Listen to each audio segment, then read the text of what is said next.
Hello दोस्तों, आप सबका स्वागत है। और आज की क्लास में हम करेंगे सीडीपी के पीवाईक्यूज को, प्रीवियस ईयर क्वेश्चन पेपर को, जो कि पूछा गया था 7 जनवरी 2022 को। आज हम कुल मिला के 30 प्रश्न को करेंगे, जो कि एग्जाम में बार बार पूछे जाते हैं। पहला प्रश्न क्या है? असर्शन और रीजन का प्रश्न है।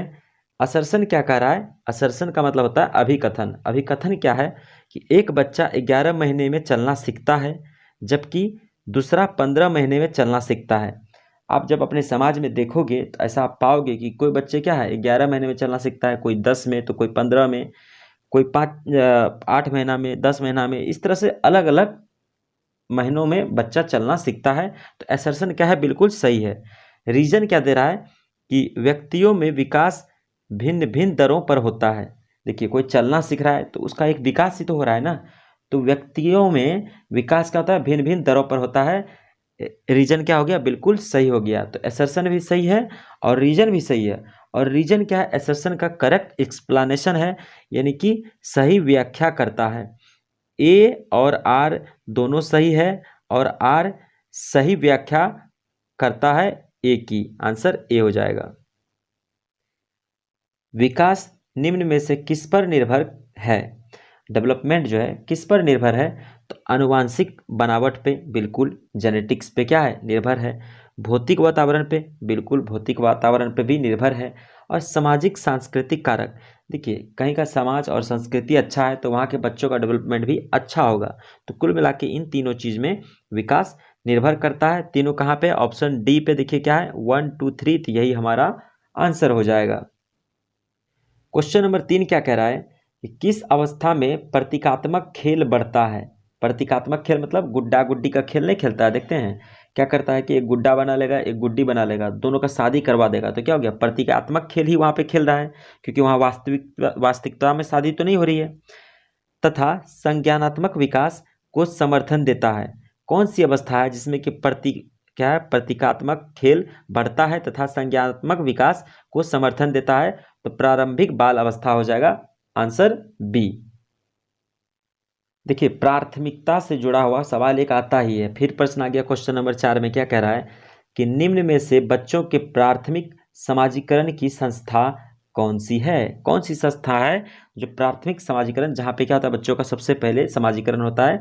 तो परिवार हो जाएगा प्राथमिक समाजीकरण के कारक, या बोलिए संस्थान।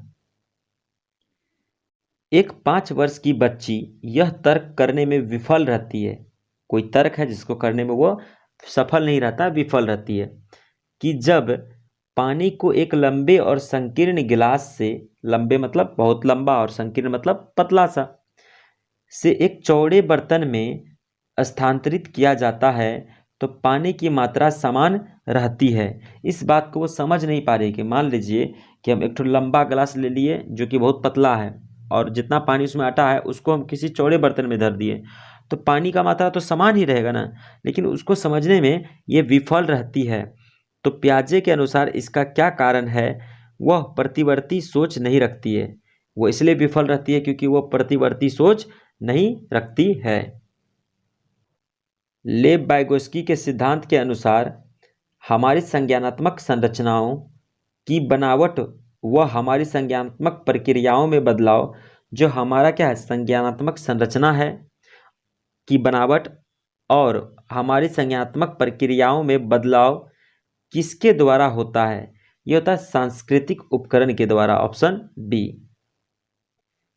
लेव वाइगोस्की के अनुसार, जब भी वाइगोस्की का बात आए तो याद रखिएगा, पहला क्या? भाषा, दूसरा समाज, और स्केप फोल्डिंग, और Z zone of proximal development. ये 4 चीज़ ध्यान में रखिएगा। पहला चीज़ क्या? भाषा, समाज और जेड और स्केप फोल्डिंग।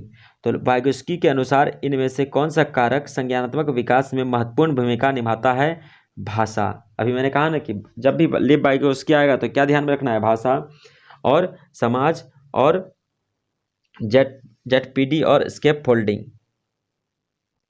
समूहों में चर्चा करना और सकारात्मक शिक्षक साथ, क्या करें? सकारात्मक शिक्षक छात्र संबंध।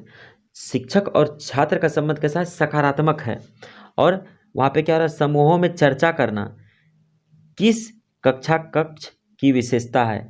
तो प्रगतिशील कक्षा कक्ष, प्रगतिशील कक्षा कक्ष का क्या विशेषता है कि वहाँ पे सकारात्मक शिक्षक और छात्र का संबंध कैसा होता है, सकारात्मक होता है। समूहों में क्या होता है, चर्चा करना होता है। तो आंसर क्या हो जाएगा, ए हो जाएगा। बाल केंद्रित कक्षा कक्ष में विद्यार्थी, बाल केंद्रित कक्षा कक्ष में क्या होता है, विद्यार्थी ज्ञान के सक्रिय निर्माता होते हैं, यानी कि एक्टिव क्रिएटर होते हैं। ज्ञान को प्राप्त करने के क्या होते हैं, एक्टिव क्रिएटर होते हैं, सक्रिय निर्माता होता है। बाल केंद्रित कक्षा में और एक बात देख लीजिए, कौन कौन एक्टिव रहता है, बच्चे भी एक्टिव रहते हैं और टीचर्स भी एक्टिव रहते हैं। आंसर क्या हो जाएगा, बी हो जाएगा।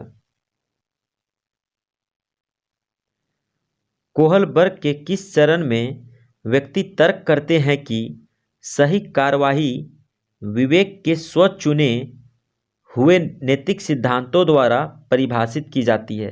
कोहल वर्ग के जो कौन सा चरण है जिसमें कि ये बताया गया कि व्यक्ति जो तर्क करते हैं उसका सही कार्यवाही विवेक के स्व चुने हुए, मतलब अपने विवेक से चुने हुए नैतिक सिद्धांतों द्वारा परिभाषित की जाती है। तो वो क्या हो जाएगा, सार्वभौमिक नैतिक सिद्धांत अभिविन्यास। Answer D. हार्वर्ड गार्डनर के अनुसार, हार्वर्ड गार्डनर ने क्या दिया था, बहुबुद्धि का सिद्धांत दिया था कि बहुत सारे बुद्धि हो सकते हैं। वह व्यक्ति जिनमें दूसरों की मनसाओं, भावनाओं और व्यवहारों को समझने व उनके साथ संबंध बनाने की क्षमता होती है, उनमें कौन सी बुद्धि होती है। देखिए, हार्वर्ड गार्डनर के अनुसार ऐसे व्यक्ति जो कि दूसरे के मनसाओं को समझ सकते हैं, दूसरे के भावनाओं को समझ सकते हैं, व्यवहारों को समझ सकते हैं और उनके साथ संबंध बना सकते हैं, उनमें कौन सी बुद्धि पाई जाती है, अंतर व्यक्तित्व। ठीक है, अंतर व्यक्तित्व का एग्जाम्पल कौन हो जाएगा, टीचर्स वगैरह हो जाएंगे। ये क्या होता है कि दूसरों के मनसा को समझ पाते हैं, भावनाओं को समझ पाते हैं, उनका व्यवहार को समझ पाते हैं। तो क्या हो जाएगा, ऑप्शन बी, अंतर व्यक्तित्व। जब बच्चे स्कूल में प्रवेश करते हैं उन्हें अपनी मातृभाषा में बोलने की अनुमति दी जानी चाहिए क्योंकि अभिव्यक्ति महत्वपूर्ण है। जब भी कोई बच्चे क्या करते हैं, स्कूल में प्रवेश करते हैं तो उन्हें अपनी मातृभाषा में बोलने की अनुमति दी जानी चाहिए क्योंकि अभिव्यक्ति जब उसको मिलेगा अधिकार, उनके लिए क्या होगा, वो महत्वपूर्ण होगा। आंसर ए हो जाएगा।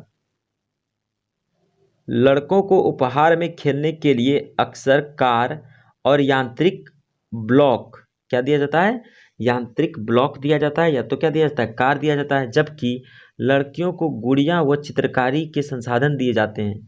यह अनुपयुक्त प्रथा क्या दर्शाती है, यह जो अनुपयुक्त प्रथा है ये क्या दर्शाती है, जेंडर पक्षपात। क्या दर्शाती है, जेंडर पक्षपात। एक शिक्षिका को बच्चों के अपने आप से बात करने को क्या प्रतिक्रिया देनी चाहिए। मान लीजिए आप शिक्षिका हैं और बच्चा अपने आप से बात कर रहा है, तो उसमें आपका प्रतिक्रिया क्या होगा, अपने आप से बात करने को ही क्या बोलते हैं, व्यक्तिगत वाक बोलते हैं। तो आप क्या करेंगे, उसे प्रोत्साहित करना चाहिए। क्यों करना चाहिए, क्योंकि इससे स्व नियमन सुसाधित होता है। क्या होता है, इससे स्व नियमन क्या होता है, सुसाधित होता है। ऑप्शन सी हो जाएगा आंसर। निम्नलिखित में से कौन सा कथन कक्षा में सवाल पूछने के संदर्भ में सही नहीं है। आपको मैंने पहले भी वीडियो में बता रखा कि कक्षा में जो सवाल पूछते हैं उसका मतलब बच्चों का परीक्षण करना नहीं है, हालांकि उसका क्या जानना है, जबकि उनका जानना ये है कि बच्चों के अंदर में क्या कमी है, उस कमी को जान करके उसको दूर करना ही क्या परीक्षण का मतलब है।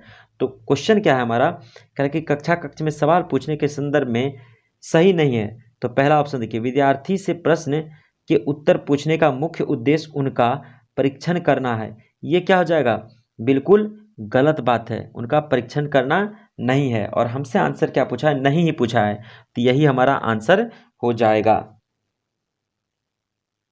समावेशी शिक्षा के लिए निम्न में से कौन सहायक है, समावेशी शिक्षा के लिए निम्न में से कौन सहायक है, विद्यार्थियों की आवश्यकता के अनुसार उचित आवास। जैसे देखिए, समावेशी कक्षा में क्या होता है ना, सबका ध्यान रखा जाता है, लड़की हो, लड़का हो, गोरा हो, काला हो, किसी भी धर्म का हो।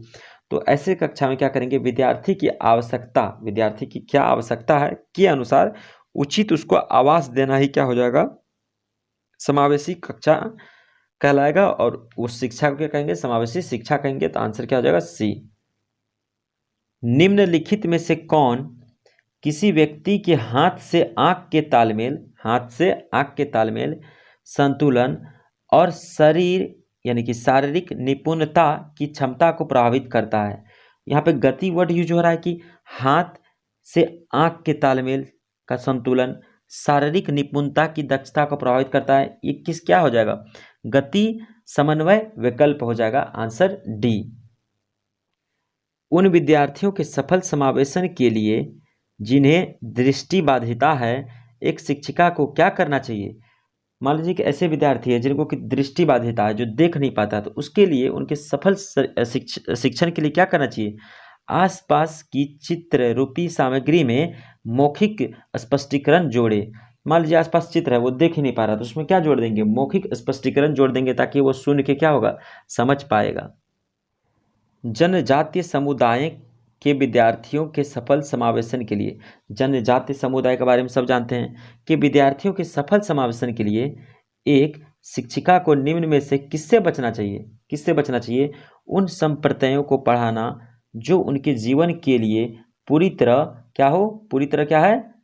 अप्रासंगिक है। हम अप्रासंगिक मतलब बिना मतलब का चीज़ पढ़ाएंगे जिसका कि उसके जीवन से कोई लेना देना ही नहीं है, तो क्या हो जाना चाहिए? वो बेकार हो जाएगा। तो एक शिक्षिका को उससे क्या होना चाहिए? बचना चाहिए। तो आंसर क्या हो जाएगा? डी। निम्नलिखित में से कौन सा विकल्प दी गई दिव्यांगता और संबंधित विद्यार्थियों के समावेशन हेतु यथोचित संयोजन रणनीति का सही युग्म है?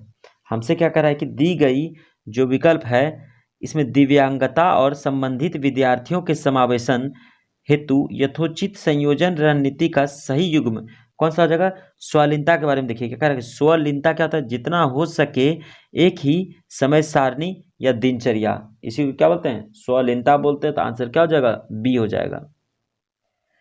अब फिर एसर्शन और रीजन का क्वेश्चन देखिए। एसर्शन मतलब अभिकथन, रीजन मतलब कारण। एसर्शन पढ़िए, कह रहा है कि शिक्षकों को निर्णय लेने में विद्यार्थियों को शामिल करना चाहिए।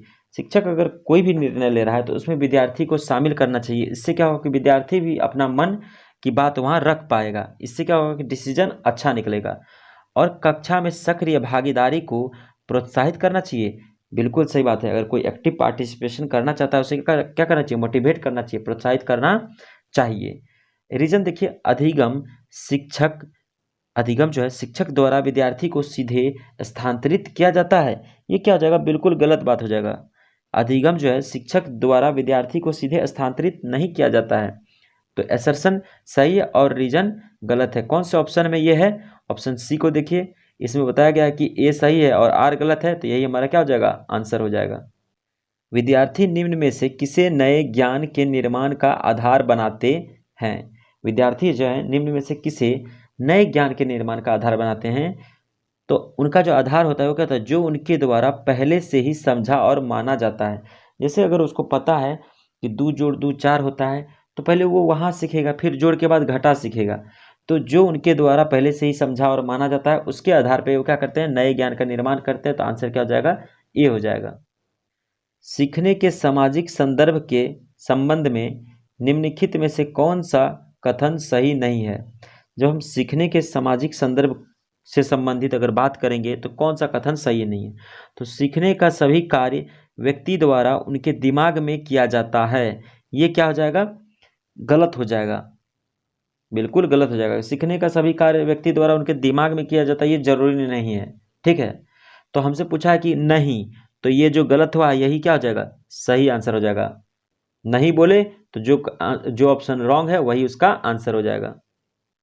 निम्न में से कौन सा कारक विद्यार्थियों की असफलता के लिए जिम्मेदार है? देखिए, कोई भी बच्चा असफल है उसके लिए सबसे बड़ा जो जिम्मेदारी है किसकी है? असंदर्भित पाठ्यक्रम। मतलब आप यूपीएससी की तैयारी कर रहे हो, टीचर की तैयारी कर रहे हो, कुछ भी सालों सालों से किए जा रहे हो, और जो उसे संदर्भित मतलब जो पाठ्यक्रम ओरिजिनल है उसको नहीं पढ़ करके फालतू की चीज़ें आप पढ़ते जा रहे हो, असंदर्भित पाठ्यक्रम को पढ़ रहे हो, तो आपका सिलेक्शन नहीं होगा। यही क्या हो गया? असफलता के लिए जिम्मेदार होगा। तो आंसर ए। प्रभावी अधिगम यानी कि इफेक्टिव लर्निंग के लिए शिक्षार्थी की डैश भागीदारी की आवश्यकता होती है। इफेक्टिव लर्निंग के लिए शिक्षार्थी की सक्रिय एक्टिव भागीदारी की आवश्यकता होती है। अधिसंज्ञान कौशल मेटाकॉग्निशन के बारे में बोल रहा है। इसमें क्या करते हैं ना, चिंतन और अधिगम को नियमित करते हैं। ऑप्शन ए हो जाएगा। अधिसंज्ञान कौशल क्या होता है? चिंतन और अधिगम को नियमित करते हैं। त्रुटियों के बारे में निम्न में से कौन सा कथन सही है? त्रुटियों के बारे में कौन सा कथन सही है? तो त्रुटियों पर चर्चा और विश्लेषण द्वारा उन्हें अर्थपूर्ण अधिगम में बदला जा सकता है। त्रुटियों पर चर्चा जब करेंगे हम और उसका विश्लेषण करेंगे तो उसके द्वारा क्या होगा कि उसको अर्थपूर्ण अधिगम में बदला जा सकता है। Option C. अधिगम और सूचना प्रसंस्करण एवं संवेगों और प्रवृत्ति का संबंध किस प्रकार का है? फिर से क्वेश्चन पढ़िए। 28 नंबर क्वेश्चन क्या रखिए? अधिगम और सूचना प्रसंस्करण एवं संवेगों और प्रवृत्ति का संबंध किस प्रकार का है? तो अधिगम और सूचना प्रसंस्करण संवेगों से काफी हद तक प्रभावित होते हैं। अधिगम मतलब लर्निंग, और सूचना जो है, जो हम किसी इंफॉर्मेशन गेन करते हैं, वो संवेगों से काफ़ी हद तक क्या होता है? प्रभावित होते हैं। इमोशन से काफ़ी हद तक, अगर आपका इमोशन पॉजिटिव है तो आपका लर्निंग क्या हो जाएगा? फास्ट हो जाएगा। अधिगम फास्ट हो जाएगा, आपका सूचना क्या है? प्रसंस्करण भी अच्छा होगा। आंसर ए हो जाएगा। एक विद्यार्थी कुछ संप्रतियों के बारे में अपनी जिज्ञासा को संतुष्ट करने के लिए किताबें पढ़ रही है। यह किस तरह के लक्ष्य का उदाहरण है? एक विद्यार्थी है, वो कुछ संप्रतियों के बारे में अपनी जिज्ञासा, उसको कुछ कंसेप्ट सीखना है, तो अपनी जिज्ञासा को संतुष्ट करने के लिए वो बहुत सारी किताबें पढ़ रही है। यह किस तरह के लक्ष्य का उदाहरण है? ये महारत हासिल करने के लिए वो क्या महारत हासिल करना चाह रही है, करने की दिशा में उन्मुख लक्ष्य है कि उसका लक्ष्य क्या है? उसका लक्ष्य है महारत हासिल करने की। ऑप्शन ए सही आंसर हो जाएगा। और ये है आज का लास्ट क्वेश्चन। क्या कह रहा है? 30 नंबर क्वेश्चन, राष्ट्रीय शिक्षा नीति 2020 का केंद्र बिंदु क्या है? नेशनल एजुकेशन पॉलिसी 2020 के बारे में मैं आपको डिटेल में बता दूंगा।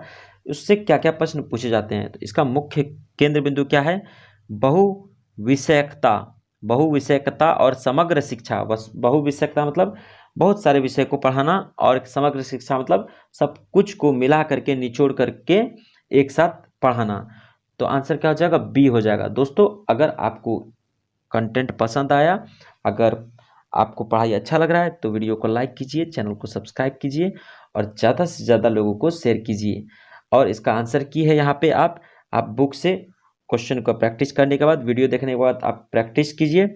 जब आप प्रैक्टिस करेंगे तो यहाँ से आप क्या कर सकते हैं? क्वेश्चन का आंसर मैच कर सकते हैं। अगर आपका PDF चाहिए तो वीडियो के डिस्क्रिप्शन में मैं टेलीग्राम का लिंक दे दूंगा, आप वहाँ से PDF एक्सेस कर सकते हैं। या फिर आप सर्च कर सकते हैं, क्या आप सर्च कर लीजिए CTET टेलीग्राम में, तो आपको टेलीग्राम चैनल आ जाएगा। मेरे साथ बने रहने के लिए आप सबका बहुत बहुत धन्यवाद।